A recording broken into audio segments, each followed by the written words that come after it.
नमस्कार दोस्तों, मैं राजू चौधरी एक बार फिर से स्वागत है आपका हमारे YouTube channel RN education hub में। दोस्तों, हम पढ़ रहे थे राजस्थान की कला व संस्कृति। राजस्थान की कला व संस्कृति के अंतर्गत राजस्थानी साहित्य की प्रमुख रचनाएं हम पढ़ रहे थे।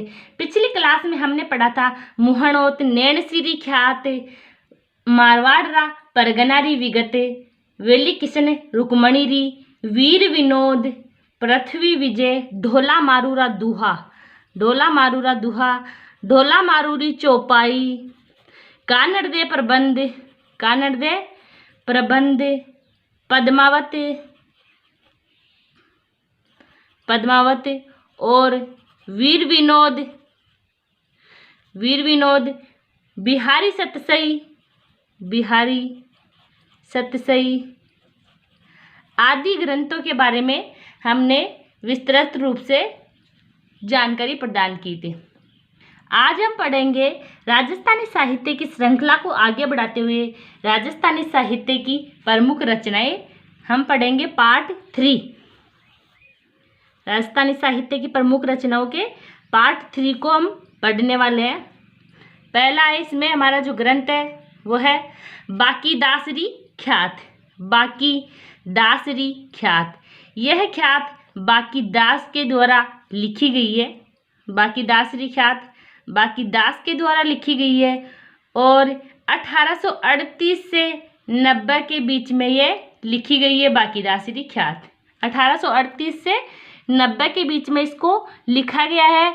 जोधपुर के राजा मान सिंह के काव्य गुरु बाकीदास जी के द्वारा यह लिखी गई है। जो जोधपुर के राजा थे मान सिंह, उनके काव्य गुरु थे बाकीदास जी, इनके द्वारा ये ख्यात लिखी गई है।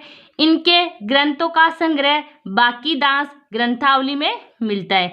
जो बाकीदास जी है ग्रंथ के लेखक, बाकीदासरी ख्यात के लेखक जो बाकीदास जी है, इनके सभी ग्रंथों का जो संग्रह है वो बाकीदास ग्रंथावली में मिलता है हमें। नेक्स्ट है कुवलय माला।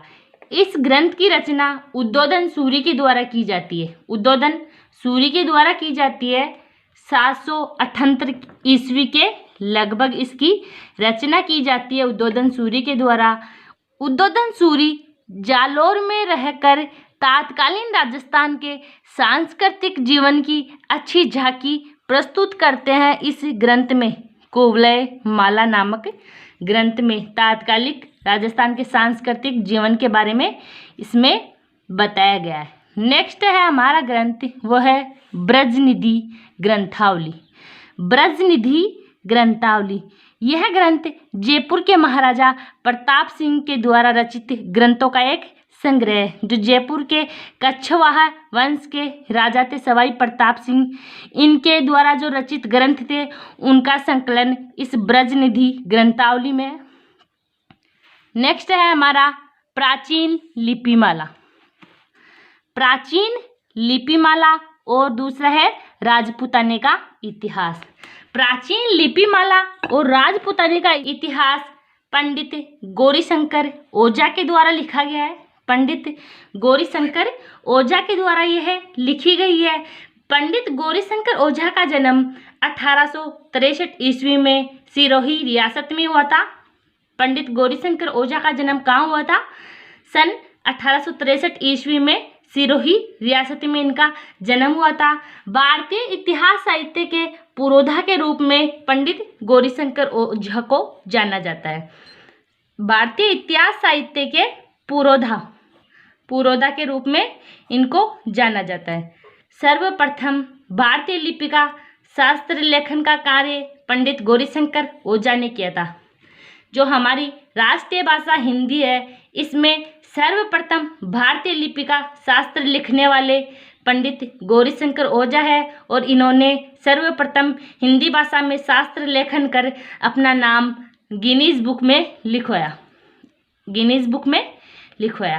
राजस्थान के देशी राज्यों का इतिहास भी इसमें लिखा गया है। राजस्थान के इतिहास के साथ साथ राजस्थान में देशी राज्यों का इतिहास भी इसमें लिखा गया है। नेक्स्ट है बीसलदेव रासो। बीसलदेव रासो। बीसलदेव रासो नामक ग्रंथ के रचयिता है नरपति नाल। नरपति नाल। इस ग्रंथ के अंतर्गत अजमेर के जो चौहान शासक बीसलदेव थे उनके बारे में और उनकी जो रानी थी राजमती, उनकी प्रेम गाथा का इसमें वर्णन किया गया है। बीसलदेव को विग्रहराज चतुर्थ के नाम से भी जानते हैं। विग्रहराज चतुर्थ और बीसलदेव एक ही बात है। यह बीसलदेव रासो गोडवाड़ी भाषा में लिखा गया है। गोडवाड़ी भाषा में लिखा गया ग्रंथ है बीसलदेव रासो। नेक्स्ट ग्रंथ है हमारा रणमल छंद। रणमल छंद, यह ग्रंथ श्रीधर व्यास के द्वारा लिखा गया है। श्रीधर व्यास के द्वारा लिखा गया ग्रंथ रणमल छंद। इस ग्रंथ में पाटन के सूबेदार जफर खां एवं ईडन के राठौड़ राजा रणमल के युद्ध का वर्णन मिलता है। पाटन के सूबेदार थे जफर खां और ईडन के जो राठौड़ राजा रणमल थे, उनके बीच जो युद्ध हुआ था संवत 1454 में जो युद्ध हुआ था ईडन के राठौड़ राजा रणमल और पाटन के सूबेदार जफर खां के मध्य, उस युद्ध का इसमें व्याख्या मिलती है। उस युद्ध के बारे में यहाँ पे रणमल छंद में जानकारी मिलती है। श्रीधर व्यास थे, ये राणा रणमल के समकालीन थे। नेक्स्ट है अचलदास खिचीरी वचनिका। अचलदास खिचीरी वचनिका के लेखक है शिवदास गार्डन। शिवदास गार्डन इसके लेखक है। 1430 व 35 के मध्य डिंगल भाषा में यह ग्रंथ लिखा गया है। अचलदास खिचीरी वचनिका, डिंगल भाषा में यह ग्रंथ लिखा गया है। मांडू के सुल्तान होशंग शाह है। मांडू की जो सुल्तान थे होशंग शाह है और गागरोन के शासक थे अचलदास। गागरोन के जो शासक थे, तात्कालिक शासन अचलदास, उनके मध्य युद्ध हुआ था 1423 ईस्वी में। 1423 ईस्वी में इन दोनों के मध्य जो युद्ध हुआ था, उस युद्ध की जानकारी इस ग्रंथ से हमें मिलती है। खिची शासकों का संक्षिप्त वर्णन भी मिलता है। इस युद्ध के साथ साथ खिची शासकों का संक्षिप्त जानकारी मिलती है। संक्षिप्त रूप से हमें इसमें वर्णन मिलता है अचलदास खिचीरी वचनिका नामक ग्रंथ से और इसके लेखक है शिवदास गार्डन। नेक्स्ट है राव जेतसिरो छंद। राव जेतसिरो छंद बीटू सूजा के द्वारा लिखा गया है। बीटू सूजा के द्वारा लिखा गया है। राव जेतसिरो छंद नामक ग्रंथ में बाबर के पुत्र कामरान, जो बाबर के पुत्र थे कामरान और बीकानेर के नरेश थे राव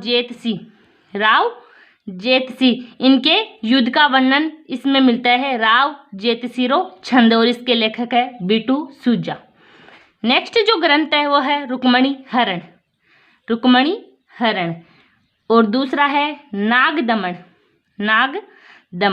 और ये लिखा गया है सायाजी झूला के द्वारा ये ग्रंथ लिखा गया है और ये डिंगल भाषा में लिखा गया ग्रंथ है। नेक्स्ट हमारा ग्रंथ है वो है चेतावनीरा चुंगटिया।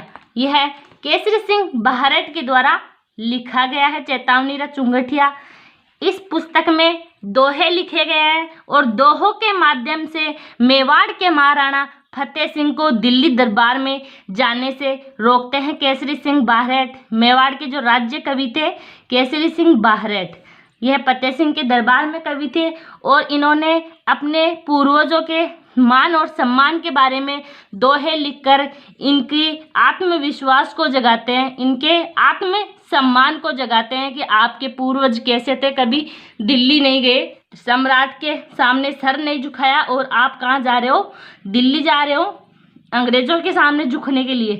तब दोहों के रूप में चेतावनीरा चुंगटिया के दोहे थे, वो लिख के मेवाड़ के महाराणा फतेह सिंह को भेजते हैं। महाराणा ट्रेन में बैठ के जा रहे थे, ट्रेन में इनको ये दोहे लिखे हुए मिलते हैं डिंगल भाषा में, तो इनका आत्मविश्वास जग जाता है और ये दिल्ली तक जाकर वापस अपने अस्वस्थ होने का बहाना बनाकर दिल्ली से वापस लौट के आ जाते हैं। 1303 ईस्वी की ये बात है और केसरी सिंह बहरट ने डिंगल भाषा में दोहे लिखकर इनको भेजे थे 1903 ईस्वी में दिल्ली दरबार में जाने से रोका था इन्होंने फतेह सिंह को। मेवाड़ के जो तत्कालीन महाराजा थे फतेह सिंह, उनके कवि थे केसरी सिंह बहरच। नेक्स्ट है नागर समुच। नागर समुच भक्त नागरीदास के द्वारा लिखा गया है। भक्त नागरीदास के द्वारा लिखे गए हैं। नागरीदास किशनगढ़ के राजा सावंत सिंह की रचनाओं का संग्रह इसमें मिलता है नागर समुच में। ये जो सावंत सिंह थे किशनगढ़ के राजा, इन्होंने अपना नाम नागरीदास रख लिया था, नागरीदास, और इनके द्वारा जो लिखे गए ग्रंथ थे उनका संग्रह नागर समुच्चय में हमें मिलता है। यह एक श्रृंगार रसात्मक ग्रंथ है नागर समुच्चय, और इसमें राधा की प्रेम लीला को विषय बनाकर ये लिखा गया है। नेक्स्ट है तुजुके बाबरी। तुजुके बाबरी बाबर की आत्मकथा है और बाबर के द्वारा लिखी गई है, मुगल शासक बाबर के द्वारा लिखी गई है। तुजुके बाबरी को तुर्की भाषा में बाबर ने अपनी आत्मकथा लिखी है तुजुके बाबरी में। तैमूरलंग के वंशज थे बाबर, और खानवा के युद्ध की जानकारी हमें तुजुके बाबरी से मिलती है। खानवा के युद्ध की जानकारी तुजुके बाबरी से हमें मिलती है, और बाबर ने अपनी आत्मकथा किस में लिखी है? तुजुके बाबरी में। नेक्स्ट है वो ग्रंथ है हमारा आईने अकबरी। आईने अकबरी और दूसरा है अकबरनामा। यह जो ग्रंथ है वो अबुल फजल के द्वारा लिखे गए। अबुल फजल के द्वारा लिखे गए हैं। अबुल फजल अकबर के दरबार में 9 रत्नों में से एक थे। अकबर के दरबार में जो 9 रत्न थे उनमें से एक थे अबुल फजल, और इन्होंने अकबरनामा और आईने अकबरी नामक ग्रंथ की रचना की है। आईने अकबरी में अकबर की जीवनी के बारे में उल्लेख किया है अबुल फजल ने, और अकबरनामा में तैमूर से लेके हुमायूं तक के इनके वंश का इतिहास लिखा गया है। अकबर काल का संपूर्ण विवरण भी इसमें अकबरनामा में उल्लेख किया है अबुल फजल ने। नेक्स्ट है तारीख उल हिंद। तारीख उल हिंद नामक ग्रंथ अल-बरूनी के द्वारा लिखा गया है। अल-बरूनी के द्वारा तारीख उल हिंद नामक ग्रंथ लिखा गया है। 1000 ईस्वी के आसपास के राजस्थान की सामाजिक और आर्थिक स्थिति के बारे में यह ग्रंथ हमें बताता है। तारीख उल हिंद नामक ग्रंथ राजस्थान की 1000 ईस्वी के आसपास की सामाजिक और आर्थिक स्थिति कैसी थी उसके बारे में उल्लेख करता है। नेक्स्ट है तारीख ए अलाई। तारीख ए अलाई दूसरी है खजाइन उल फुतू। तारीख ए अलाई और खजाइन उल फुतू नामक जो ग्रंथ है वो अमीर खुसरो के द्वारा लिखा गया है। तारीख ए अलाई, खजाइन उल फुतू एक ग्रंथ है तारीख ए अलाई, दूसरा है खजाइन उल फुतू। ये दोनों ग्रंथ अमीर खुसरो के द्वारा लिखे गए हैं। अमीर खुसरो अलाउद्दीन खिलजी के दरबार में कवि था। अलाउद्दीन खिलजी व रावल रतन सिंह के मध्य 1303 ईस्वी में जो युद्ध हुआ था उसमें अमीर खुसरो अलाउद्दीन के साथ आए थे। उस युद्ध में अमीर खुसरो अलाउद्दीन के साथ आए थे। इस ग्रंथ में सती प्रथा का वर्णन किया गया। राजपूताने में जो सती प्रथा थी उसका वर्णन इन ग्रंथों में मिलता है। मेवाड़ पे जब आक्रमण करते हैं 1303 ईस्वी में, अलाउद्दीन खिलजी 1303 ईस्वी में रानी पद्मिनी को प्राप्त करने के लिए रावल रतन सिंह पर आक्रमण करते हैं, तब यह अमीर खुसरो इनके साथ आते हैं। नेक्स्ट जो ग्रंथ है वो है हमारा तारीख ए फिरोज शाही। तारीख ए फिरोज शाही नामक ग्रंथ जियाउद्दीन बन्नी के द्वारा लिखा गया है। जियाउद्दीन बन्नी के द्वारा लिखा गया है। इस ग्रंथ में रणथंभौर पर मुस्लिम आक्रमणों के बारे में जानकारी मिलती है। मुस्लिम आक्रमणकारियों ने कब कब रणथंभौर पे आक्रमण किया था उसके बारे में इस ग्रंथ से हमें जानकारी मिलती है तारीख ए फिरोज शाही से। नेक्स्ट हमारा ग्रंथ है राजियारा दूहा या फिर राजियारा सोरठा, और यह है कृपाराम खिड़िया के द्वारा लिखा गया है। कृपाराम खिड़िया के द्वारा लिखा गया है। लक्ष्मण सिंह के दरबार में यह कवि थे कृपाराम खिड़िया, और इन्होंने लक्ष्मण सिंह के नौकर राजिया के ऊपर यह राजियारा दुहा या फिर राजियारा सोरठा लिखा था। नेक्स्ट हमारा ग्रंथ वो है हाला झालारी कुंडलियाँ। हाला झालारी कुंडलियाँ यह ईसरदास के द्वारा लिखी गई है। हाला झालारी कुंडलियाँ। और दूसरा है देवीयान, इन्हीं का है ईसरदास का, देवीयान। और एक और है हरिरस। ये तीनों ही इनके द्वारा लिखी गई कृतियाँ हैं। ईसरदास मारवाड़ के जो शासक मालदेव थे इनके दरबार में थे। मारवाड़ के शासक मालदेव के दरबार में थे ईसरदास। नेक्स्ट है राठौड़ रतन सिंगरी वचनिका। राठौड़ रतन सिंगरी वचनिका यह जग्गा खिड़िया के द्वारा लिखा गया ग्रंथ है। जग्गा खिड़िया की ये कृति है राठौड़ रतन सिंगरी वचनिका। रतलाम के राजा धर्मत युद्ध में शहीद हो गए थे। धर्मत का युद्ध एमपी में 1658 ईस्वी में होता है। रतलाम के राजा थे वो धर्मत के युद्ध में शहीद हो जाते हैं और धर्मत का युद्ध है 1658 ईस्वी में एमपी में होता है। और यह युद्ध शाहजहाँ के पुत्र दारा शिकोह और औरंगजेब के मध्य होता है। धर्मत का युद्ध, धर्मत का युद्ध किसके मध्य होता है? दारा शिकोह और औरंगजेब। और ये दोनों शाहजहाँ के पुत्र थे। उत्तराधिकारी के लिए इनमें युद्ध होता है 1658 ईस्वी में। और इसी धर्मत के युद्ध में रतलाम के राजा जो थे वो शहीद हो जाते हैं, राठौड़ रतन सिंह। रतलाम के राजा कौन थे? राठौड़ रतन सिंह। और यह धर्मत के युद्ध में शहीद हो जाते हैं। और इसी के ऊपर जग्गा खिड़िया ने राठौड़ रतन सिंह की वचनिका कृति लिखी थी। और तो बहुत सारे ग्रंथ हैं, पूरे ग्रंथ हम पढ़ नहीं सकते। जैसे श्री नथमलाल जोशी का एक बीननी दो बींद, एक बीननी दो बींद है। एक और है इनकी कृति वो है परन्योड़ी कुंवारी। परन्योड़ी कुंवारी यह भी श्री लाल नथमल जोशी की है। धोरारा धोरी यह भी श्री नथमल जोशी की है। आबे पटकी सबड़का ये सारी नथमल जोशी की है। और है लू बादली, लू और बादली चंद्र सिंह बिरकाली की है। चंद्र सिंह बिरकाली की रचनाएं, चंद्र सिंह बिरकाली की रचनाएं। और याज्ञवेंद्र शर्मा की जो है खम्मा अन्नदाता हूँ गोरी किण पीवरी, हूँ गोरी किण पीवरी, हूँ गोरी किण पीवरी। हजार घोड़ोरा सवार, हजार घोड़ोरा सवार यह भी किसकी है? याज्ञवेंद्र शर्मा की है। जमारो, जमारो ये भी याज्ञवेंद्र शर्मा की है।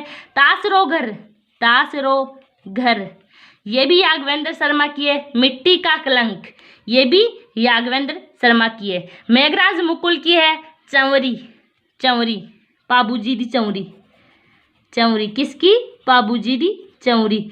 और यह भी मेघराज मुकुल द्वारा लिखी गई है, पाबूजी दी चंवरी। पग फेरा, पग फेरा, पग फेरा मणि मधुकर के द्वारा लिखी गई कृति है। लक्ष्मी कुमारी चुंडावत ने लिखी थी टाबरारी बाता, टाबरारी बाता लक्ष्मी कुमारी चुंडावत ने लिखी थी। एमोलक बाता, एमोलक बाता यह भी लक्ष्मी कुमारी चुंडावत ने लिखी थी। बरखा बीननी ये तो चंद्र सिंह बिरकाली की थी। और हुकारो दोसा, हुकारो दोसा मूमल, मूमल मांझल रात, मांझल रात ये लक्ष्मी कुमारी चुंडावत की ग्रंथ। आज की क्लास में इतना ही। नेक्स्ट क्लास में हम पढ़ेंगे राजस्थान के इतिहासकार या फिर साहित्यकारों के बारे में। अगर क्लास पसंद आई हो तो दोस्तों के साथ लाइक शेयर करें। चैनल पर नए हो तो चैनल को सब्सक्राइब करें। इसी प्रकार का राजस्थानी कला व संस्कृति का कंटेंट मिलता रहता है। जय हिंद, जय भारत।